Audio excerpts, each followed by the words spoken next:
लें जी, ये देखते हैं सवाल। 17 मार्क्स का सवाल है। Under the provision of sales टेस्ट act 1990 rules made the offender prepare revised computation of the sales tax liability for tax period August 2025, including the amount of input tax to be carried forward if any, show all relevant exemptions and disallowed। और term 25 का सवाल है। Shams associate owned by Shams is registered with the sales tax authorities as a manufacturer, importer, and distributor. As sales tax manager is in the process of finalizing the sales tax return for the month of August 2025। ठीक है जी। And has provided the following computation together with the explanatory notes for our review। उसने calculate किया है, input tax है, output tax है, values हैं, purchase material from registered supplier. उसने raw material लिया है और 18% के हिसाब से। उसने रॉ मटेरियल लिया है कॉटन इंडस्ट्री से, उसके ऊपर उसने टैक्स लगाया हुआ है। उसने 5 यूनिट लिए टैक्सेबल गुड्स के, थर्ड स्केड्यूल में है। रिटेल प्राइस उसकी 1000 रुपया ईच है। तो 1000 इंटू ईच पे हम चाहिए ना, तो ये हम चाहिए 1000 इंटू 5000, तो हम ये करेंगे। इलेक्ट्रॉनिक कैश रजिस्टर पर उसने इनएडमिसिबल रखा हुआ है, उसके ऊपर उसने नहीं लिया। और raw material from registered supplier for the manufacture of examined supplier. जब ये एग्जाम सप्लाईज में इस्तेमाल हो रहा है, फिर तो इसको हमने लेके जाना ही नहीं है ना। इसको तो हम कभी भी वो नहीं कर पाएंगे, क्लेम ही कर पाएंगे। Receive debit node from supplier, that is आपका डेबिट नोट है। तो ठीक है, डन हो गया। Input tax for the month जो है वो 3.37 सही है। ये तो हो गया हमारा इसके ऊपर। अब हम आते हैं आउटपुट टैक्स पे। Taxable out supplies to registered person है। अनरजिस्टर्ड पर्सन को एंड कंज्यूमर की बेची हैं, उसने उसको एग्जाम्प्ट किया हुआ है। ऐसे एग्जाम्प्ट नहीं होंगी, इसके ऊपर हम फुल टैक्स चार्ज नहीं करेंगे, बाकी तो हम लेके चलेंगे। Supply of taxable goods on board plane en route to Lahore, ये नॉर्मल 18% पाएंगे, ये एग्जाम नहीं है, ये बड़ा सियाना एग्जामिनर है। एग्जामिनर भाई साहब जो है ना, उनकी हत्तल वसा कोशिश होती है कि बच्चों को कंफ्यूज करें। ताकि ये वाला रूल जो है ना, ये वाला रूल ये तो था कि अगर कोई फ्लाइट पाकिस्तान से बाहर जा रही है, उसके ऊपर हम 0% लगाएंगे, तो फ्लाइट पाकिस्तान में ही है, इसके ऊपर हम कितना लगाएंगे, 18% जो है वो हम चार्ज कर रहे होंगे। फिर supply of 500 units purchase from ABC to registered customer, वो उसने हमें बता दी है। 4.6 की उसने हमें यहाँ पर बताई हुई है। उस पर नोट 1 है, ठीक है।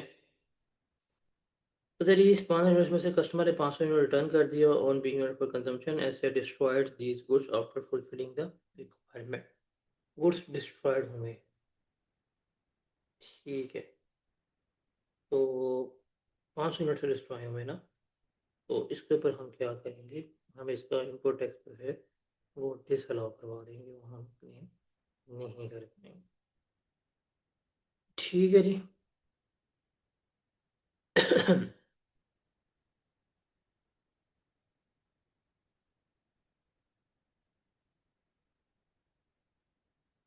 इसके बाद है हमारे पास supply of imported 15 units of taxable goods unregistered dealer 25% के ऊपर। तेरी इनके ऊपर हायर टैक्स लगाना है 25% वाला, तो ठीक है, हम इनके 25% टैक्स लगा लेंगे, इसमें कौन सी बड़ी बात है।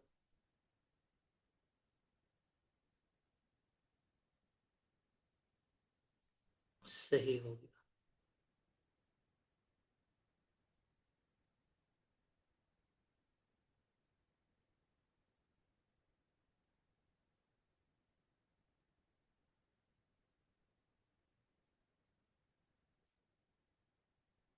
उसके बाद हम चलते हैं 50% advance receive from registered customer for supply of taxable goods in September 2025।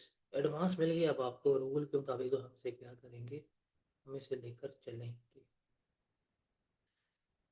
फिर है डिफर्डर टैक्स उसने लगाया हुआ है, एडमिसिबल क्रेडिट उसने हमें यहाँ पे क्वेश्चन करके दिया हुआ है। फिर कहता है जी ऐसे did not claim the sales tax invoices amounted to rupees 0.9 million relating to March 0.9 million की वो क्लेम नहीं कर पाया था। तो payment dispute, the dispute were resolved in August. तो अप्रैल, मई, जून, अगस्त, तो ये तो क्लेम होनी चाहिए। Goods worth rupees 0.8 million on manufacture taken by Shams to present as a gift for his son on occasion of his birthday। तो ये drawings हैं, इसको भी हम क्या करेंगे, लेके चले जाएंगे। उसके बाद है हमारे पास ऐसे replace faulty goods under warranty free of cost. Market value of these goods for rupees 0.6 million. ये इसमें नहीं आना चाहिए, ये इसमें नहीं आना चाहिए बिल्कुल भी।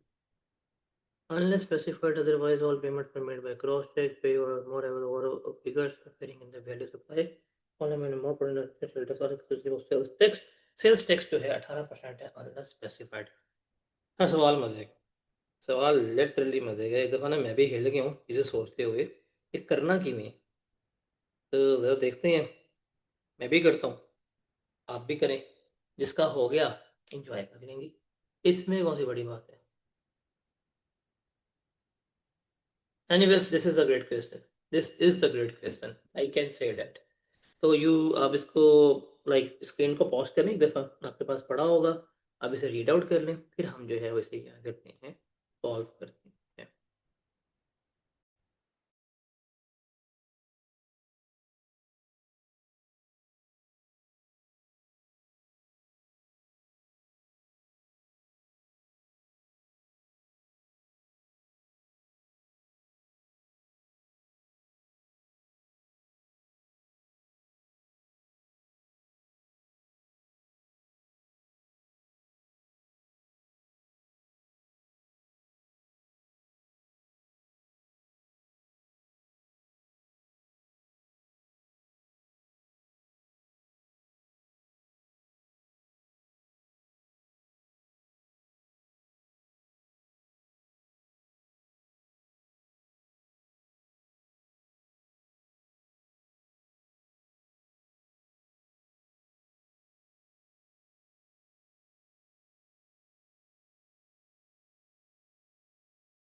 चलें जी। अब ना आप लोगों ने इसको तसल्ली से पढ़ लिया है, अब इसको हम रीड करते हैं, सॉल्व करते हैं। बेसिकली तो हम इसको अपने फॉर्मेट में लेकर आएंगे और देखते हैं कैसे है कैसे नहीं है। तो भाईजान यहाँ पे आ जाएगा हमारे पास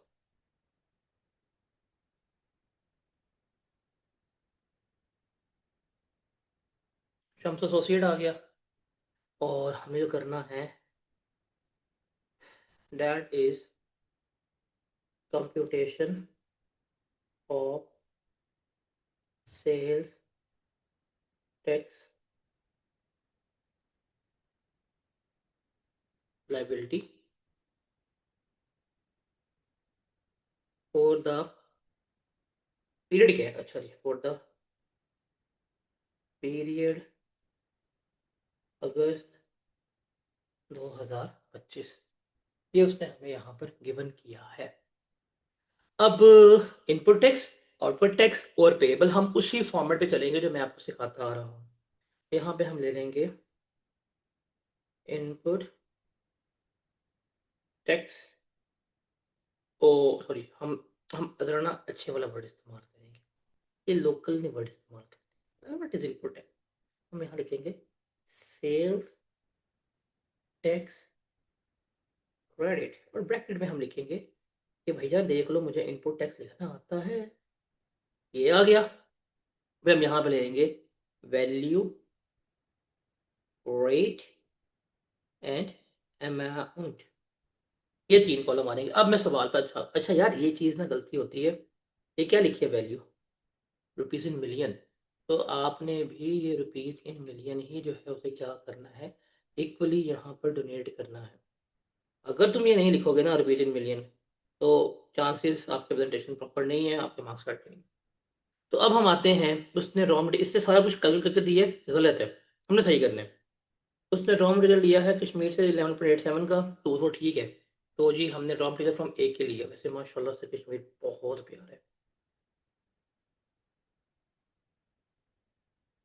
बहुत प्यारा कश्मीर। मैंने कश्मीर का पूरा बैक टूर किया हुआ है, बबून, उसके अलावा आगे जो आती है वैलीज को ग्रेज, झेलम वैली, सूरत है, फैन हूँ मैं कश्मीर, और कश्मीरी भी अच्छे लोग होते हैं। यार एनीवेज 11.87 की हमने ली है, और जी इसने कहा 18% रेट है तो 18% लगाएंगे, तो 18% के रेट के साथ 2.14 ये आ गया हमारे पास। उसने कहा कॉटन इंडस्ट्री तो कुछ नहीं मिलेगा, हमने लिखना है फ्रॉम कॉटन इंडस्ट्री। सर ये है 1.82 का, ये नहीं लिखना। अगर मैं ये चीज़ ना लिखूं तो ये देखें, show all relevant exemption exclusion and disallowances, इसकी तो नेगेट हो गया, तो इसका मतलब मैंने एग्जामिनर की रिक्वायरमेंट को फुलफिल नहीं किया। I have to fulfil the examiner requirement. Got it.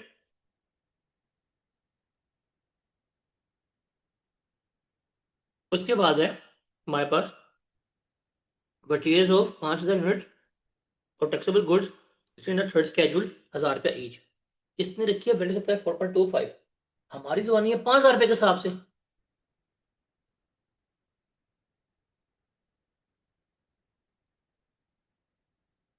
तो हम यहाँ पे लेंगे वैल्यू ऑफ सप्लाई। तो थर्ड स्केड्यूल आइटम किस पे आती हैं, हमेशा रिटेल प्राइस पे आती हैं। तो 5,000 गुड्स थी, 1,000 की थी, तो ये बन कितने की, 5 मिलियन। 18% रेट लगाएंगे, और फिर ये बन जाएगा हमारा 190 190 जैसे आ गया इनकम टैक्स। तो मेरे पास डेवलपमेंट भी हो गया, डेवलपमेंट भी हो गया, ये वाला भी। इलेक्ट्रॉनिक कैश रजिस्टर पे क्लेम हो जाएगा, ये हम पढ़ के आए थे, मैंने आपको रूल ही पढ़ाया था। जो इलेक्ट्रॉनिक कैश रजिस्टर है 0.11 का, ये क्लेम करें 18% के हिसाब से, ये आ जाएगा 0.02। ये भी आ गया हमारे पास। फिर purchase of raw material from registered supplier for the manufacture of exempt supplier, फिर जब आपने गुड्स एग्जाम सप्लाईज के लिए ली हैं तो उस पर तो कुछ नहीं हो सकता। Raw material for exam supplies जो है आपका, तो क्लेम नहीं होगा। Raw material for exam supplies, वो तो क्लेम हो सकता ही नहीं है ना। तो ये आ जाएगा 2.38 का, कुछ भी नहीं है क्योंकि ये इसकी पॉसिबिलिटी नहीं है। फिर है जी debit note from a supplier, purchase return है, दस करवा दो। ये कितने का था? 0.32 का, 18% है। और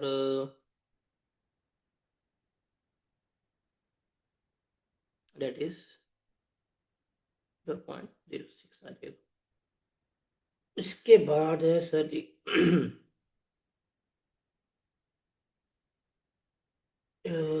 ये सेल्स का पॉइंट है, ये था हाँ। ऐसा did not claim input tax 0.19 दिन का, डिस्प्यूट थी लेकिन पेमेंट मिल गई है। पेमेंट विद इन 180 डेज मिल रही है। तो जो इनपुट टैक्स है, सेल्स टैक्स इनवाइस थी 0.90 का, ठीक है जी। Sales tax not claim, sales tax not claimed 0.90, 18%, 0.16 ये आ गया। डन हो गया। यार यहाँ पे ना, ये देखें, कहता है जी क्योंकि ये गुड डिस्ट्रॉय है, गुड डिस्ट्रॉय का इनपुट टैक्स पे चला होता है। Out of 5,000 unit supplied the customer return 5,000 units on the ground of being unit for unfit for consumption. ये जो है ना, 5,000 यूनिट्स हमने बेचे हैं, ये वाले ये वाले कहते हैं जी इस 5,000 यूनिट्स में से 500 यूनिट्स ऐसे हैं जो अनफिट फॉर कंजम्पशन थी, वापस आई हैं। तो 500 इंटू 5,000, इसका टैक्स हमने क्लेम किया 0.90। तो ये इनपुट टैक्स बनता है इसका, इनएडमिसिबल जो है वो बन रहा होगा। इसको हम सॉल्व करें तो ये बन जाएगा हमारे पास 0.09। ये क्लेम नहीं हो सकता। तो ये गुड डिस्ट्रॉयड वाले आ जाएगा हमारे पास, दैट इज गुड्स डिस्ट्रॉयड। मैं वर्किंग कर लेता हूँ। 500 गुड्स थी, तो 5,000 में से डिवाइड किया और 5,000 गुड्स का था 90। ये देखो ये यहाँ कैलकुलेट किया था, ये वाली गुड्स है, इस गुड्स में से हमने इसको यहाँ पे किया है। तो ये हमारे पास आ जाएगा जिसको हम क्लेम नहीं कर सकते, क्योंकि हमने पढ़ा हुआ है कि गुड न्यूज़ टू डिस्ट्रॉय हो जाएंगी, तो वो हमारा क्लेम नहीं हो पाएगा। तो अगर आप देख लें तो ये बनेगा जी 2.14 plus 0.90 plus 0.02 plus 0.06 plus 0.16 minus 0.09। तो ये जो हमारा इनपुट टैक्स आएगा ये बनेगा जी 3.19। ये आ गया जी हमारा इनपुट टैक्स, जिसको हमने यहाँ पे क्या कर लिया, रिकॉर्ड कर लिया। उसके बाद हम अगले पेज पे आ जाएंगे, यहाँ पे लाइन लगा लेंगे और यहाँ पे हम लिख लेंगे, अल्लाह भला करे आपका, सेल्स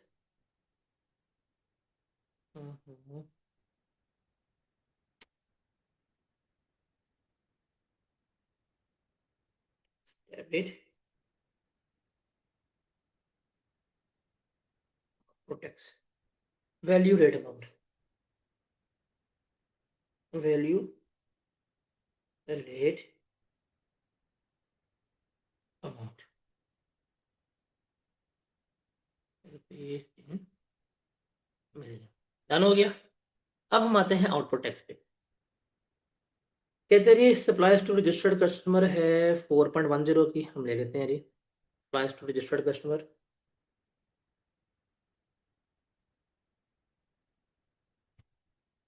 4.10 की 18% के हिसाब से 0.74 के हिसाब से आ जाएगी।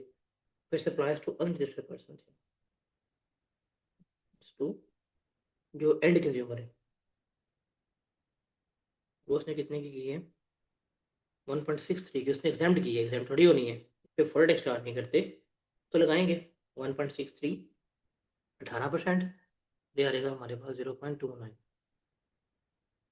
ठीक है। फिर ही इसने फिर यहाँ पे किया supply of taxable goods on a board plane and road to Lahore, और ये पसंद नहीं आए थे, सप्लाई टू प्लेन। अगर ये जहाज़ बाहर जा रहा होता फिर ज़रूरी थी, क्योंकि ये लाहौर आया है तो ये ज़रूरी नहीं है। लाहौर इज़ लाहौर, लाहौर तो हर बंदा, और जो लाहौर से मोहब्बत है वो किसी और से मोहब्बत है। Anyways, free distribution taxable goods for promotional purpose, taxable goods free distribution हो रही हैं, तो ये तो आएगी इसमें, नॉन बिजनेस यूज़ में। फ्री डिस्ट्रीब्यूशन हमने कितनी की थी, 0.13 की, 0.13 की 18% के हिसाब से कितना बनेगा, 0.13 का 18% लेंगे तो बनेगा 0.02। उसके बाद हम आएंगे, ये देखिए, ये अभी हमने इसका किया है, नोट वन पड़ा था, 500 यूनिट्स थी, उसमें से 500 गुड्स वापस हो गए, तो 4500 गुड्स हमारे पास यहाँ पे बनती हैं। हमारे पास गुड्स कौन सी बनती हैं, 4500 गुड्स जो है वो बन रही होती है, जिसको हम यहाँ लेके चलेंगे। तो इसका हमें रिटेल प्राइस भी गिवन थी, हम यहाँ ले लेंगे रिटेल आइटम्स पे, रिटेल गुड्स बेची हैं, तो हमने गुड्स बेची थी 5000, इसमें से 500 हमें गुड्स रिटर्न हो गई, रिटेल प्राइस जो है वो इसकी 1000 रुपया है, तो ये हमारे पास बनेगी 4.5, इस पर हम लगाएंगे 18%, और ये बनेगा 0.8 कम।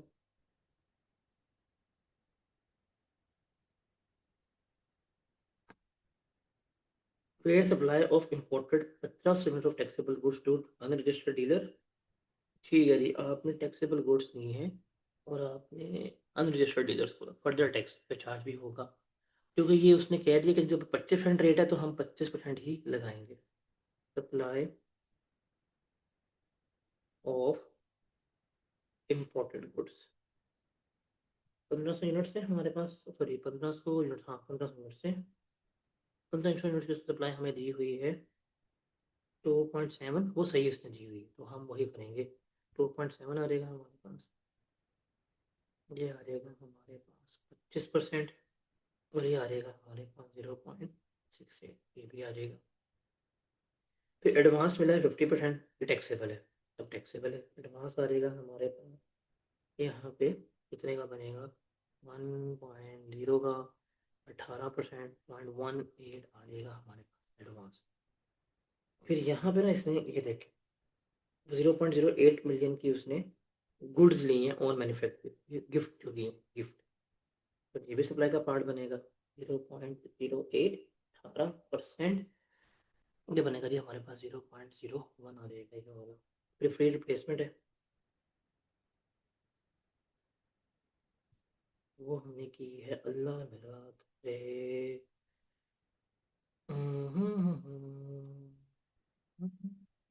0.6, इसके ऊपर टैक्स चार्ज नहीं होगा, इसको हम जमा कर लेंगे तो हमारे पास आ जाएगा आउटपुट। ऐसा इसमें पोर्शनमेंट नहीं है, उसने सवाल में गलत की हुई है, इसमें पोर्शनमेंट नहीं है, बिकॉज इसमें कोई एग्जाम सप्लाईज है ही नहीं।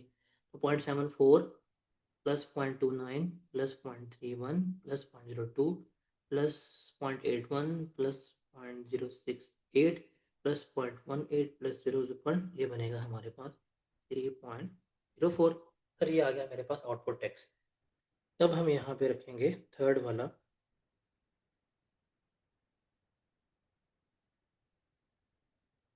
सेल्स टैक्स पेएबल, हम निकालेंगे सेल्स टैक्स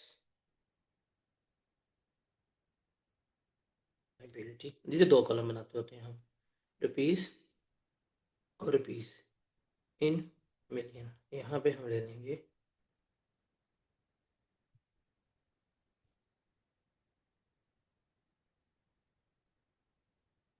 आउटपुट टैक्स, वो आया हमारे पास 3.04 आ गया। ठीक है, इसमें से हम लेस करवाएंगे अब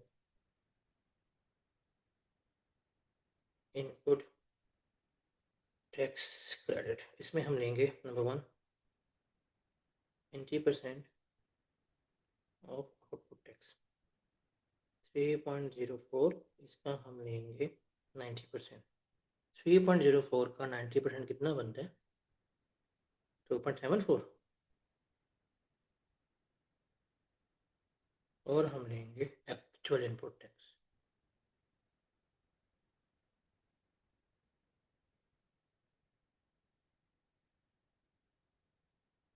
एक्चुअल इनपुट टैक्स हमारा कितना आएगा, 3.19। अच्छा 3.19 में कोई एडजस्टमेंट नहीं है,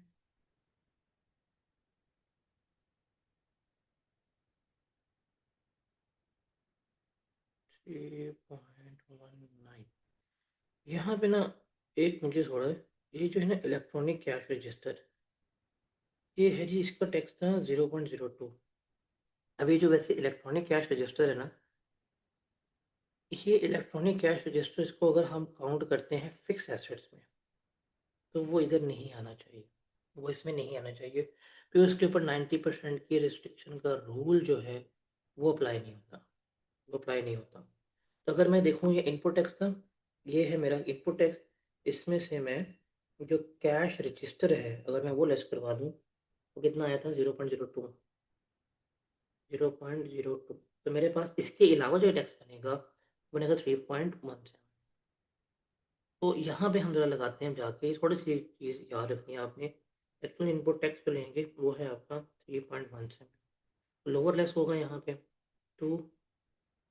हाँ हाँ, ये हम करेंगे 2.74, यहाँ लेस करवाएंगे हम, 3.04 में से 2.74 लेस करवाएंगे, ये आ रहेगा हमारे पास 3.04 माइनस 2.74, ये आ रहेगा 0.3। इसमें से हम लेस करवाएंगे तो फिक्स एसेट वाला, दैट इज 0.02, तो ये आपके पास आ जाएगा 0.28, ये आपके पास आ जाएगा। फिर हम यहाँ पे ऐड करेंगे फर्दर टैक्स, वो जो है ना ये वाली, इसके ऊपर तो हम फर्दर टैक्स ऐड नहीं कर सकते, इसके ऊपर नहीं होगा, एंड कंज्यूमर पे है। ये है आपके पास ये वाला अनरजिस्टर्ड पर्सन को, इसके ऊपर फर्दर टैक्स जो है वो चार्ज करेंगे। 2.70 का हम लेंगे 4%, या देगा 2.70 का 4% लिया, 2.70 मल्टीप्लाई बाय 4%, या रहेगा 0.11। तो आपका सेल्स टैक्स जो आ जाएगा पेएबल वो बनेगा 0, पेएबल, सिंपल सी बात है। और अगर निकालना हो हमने कैरी फॉरवर्ड, तो कैरी फॉरवर्ड में देखिएगा हमारा टैक्स बनता है 3.17 नॉर्मल।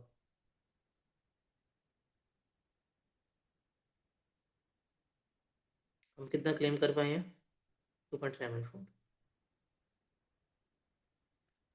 तो 0.43, that shall be carry forwarded।